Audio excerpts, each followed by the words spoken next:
मैं सभी युवा उद्यमियों से कहना चाहूंगा, या ओडीओपी के अंतर्गत या विश्वकर्मा श्रम सम्मान के अंतर्गत जो युवा या जो भी उद्यमी उत्तर प्रदेश में निवेश करना चाहता है, उन सब से मैं कहना चाहूंगा कि धैर्य के साथ अपने निवेश को आगे बढ़ाएं।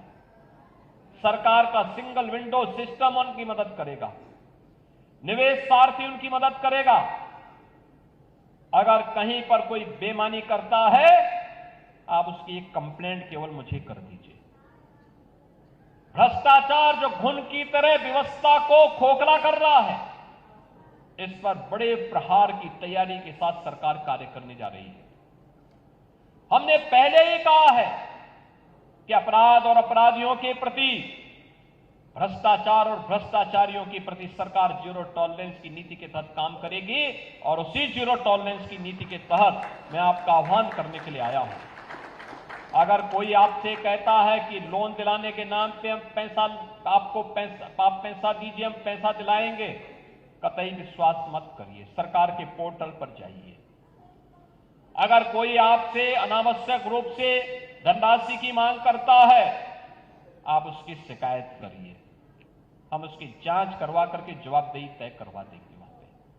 और याद रखना, जो गलत तरीके से आपसे पैसे की डिमांड करेगा, याद रखना, मुझे लगता है कि वह व्यक्ति अंतिम उस परिवार की सर्विस होगी, उसके बाद फिर कभी कोई सरकारी सेवा में आने वाला नहीं है। फिर उसके बाद कभी उसको अवसर नहीं मिलने वाला है।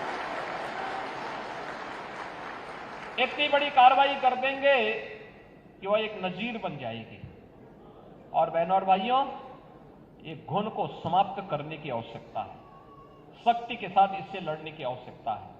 और ये तभी हो सकता है जब समाज सरकार के साथ खड़े होकर के इससे लड़ने के जज्बे के साथ तैयार हो सके। आपका विकास आपके लिए है, आने वाली पीढ़ी के लिए है, उसका कोई विकल्प नहीं हो सकता। हमें ऐसा अवसर वहां पे प्रदान करना चाहिए, ऐसे अवसर सृजित करने चाहिए आने वाली पीढ़ी के लिए। आपके द्वारा तैयार किया गया वातावरण एक स्मरणीय बन जाए, आपके प्रति उनके मन में स्वतः श्रद्धा का भाव पैदा हो जाए।